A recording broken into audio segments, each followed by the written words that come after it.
Live from NPR News, I'm Corva Coleman. Medics and reporters in Gaza say that Israeli attacks on a hospital complex have killed 4 Palestinian journalists who were working for international news organizations. That includes Reuters and the Associated Press. Hospital officials say that at least 21 people were killed in today's attack. NPR's Abrego has more on the attack, on which Israel's military did not immediately comment.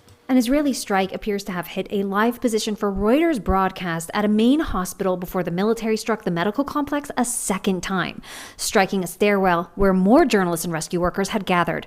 Media outlets, including Reuters, confirmed their journalists were killed in Israel's attack on the Nasser medical complex in southern Gaza.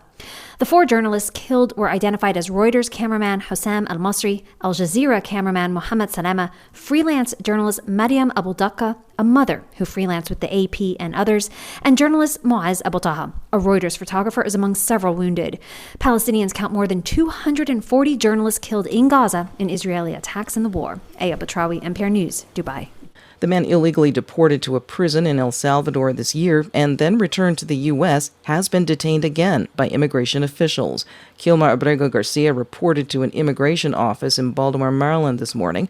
Before surrendering, he spoke of the brief time he had this weekend back with his family. Abrego Garcia is heard here through an interpreter provided by one of the groups that helped organize this gathering. Quedarán grabadas para el resto de mi vida. When I was finally able to reunite with my family, all of those emotions, all of those memories will be forever ingrained in me. Federal officials wanted Abrego Garcia to plead guilty to human smuggling, but he refused. Homeland Security Secretary Kristi Noem says immigration officials are processing him because they will deport him to the East African nation of Uganda. Hundreds of National Guard troops deployed in Washington, D.C. are now armed. That is at the direction of Defense Secretary Pete Hegseth. Trump suggested he might send National Guard troops to other cities. He has said Chicago, New York, and possibly Baltimore could follow Washington, D.C. in having a military presence. NPR's Ashley Lopez has more.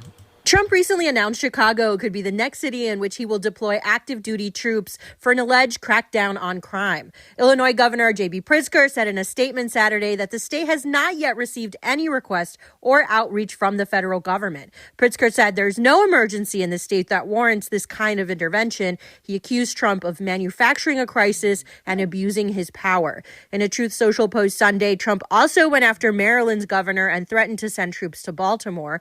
Trump also wrote he'd now have to rethink federal funding to repair Baltimore's Francis Scott Key Bridge, which was demolished by a cargo ship in 2024. Ashley Lopez, NPR News.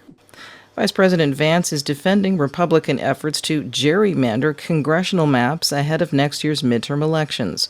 Texas lawmakers recently approved a new map adding 5 favorable seats for the GOP at the request of President Trump. NPR's Ashley Lopez reports.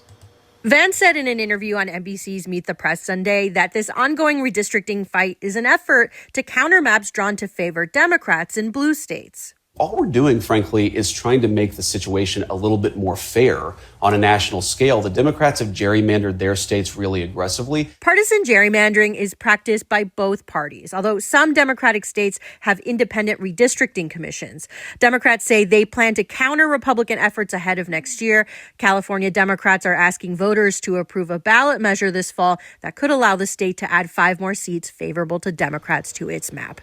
Ashley Lopez, NPR News. Researchers at the University of Michigan say that fully electric vehicles have lower lifetime emissions than any other vehicle type in every county in the contiguous United States.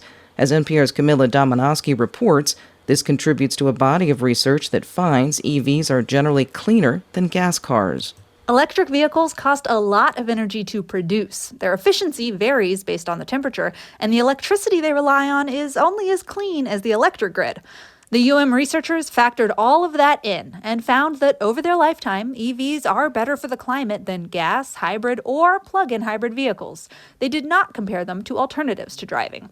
The paper was published in Environmental Science and Technology. It noted small EVs with modest batteries were the cleanest, but pickup drivers could see the biggest drop in emissions from going electric, a 75% decrease. Camila Dominowski, NPR News. This week marks 70 years since the Mississippi murder of black teenager Emmett Till. Now, the federal government is releasing additional records, shedding new light on one of the nation's most infamous cases of deadly racist violence. NPR's Amy Held reports. The National Archives has posted thousands of pages related to the federal government's response, or lack thereof.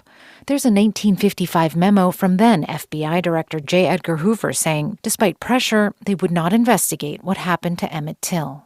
The 14-year-old, accused by a white woman of unwanted attention, was kidnapped and killed. The men who later confessed to the crime acquitted by their Mississippi peers. The surrounding publicity would expose the unwritten code of the Jim Crow South, and it became a watershed moment in the civil rights movement. The Civil Rights Cold Case Records Collection Review Board says the new documents offer long overdue clarity. And note, even after all these years, Emmett Till's story is still being written. Amy Held, NPR News. The winner of this year's Little League World Series is Taiwan. The team shut out competitor Nevada yesterday, 7-0. Taiwanese pitcher Lin Chin-si allowed just one hit in 5 innings to help his team win.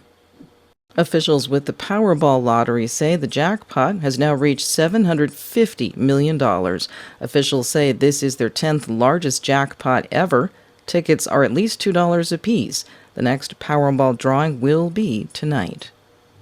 You're listening to NPR News.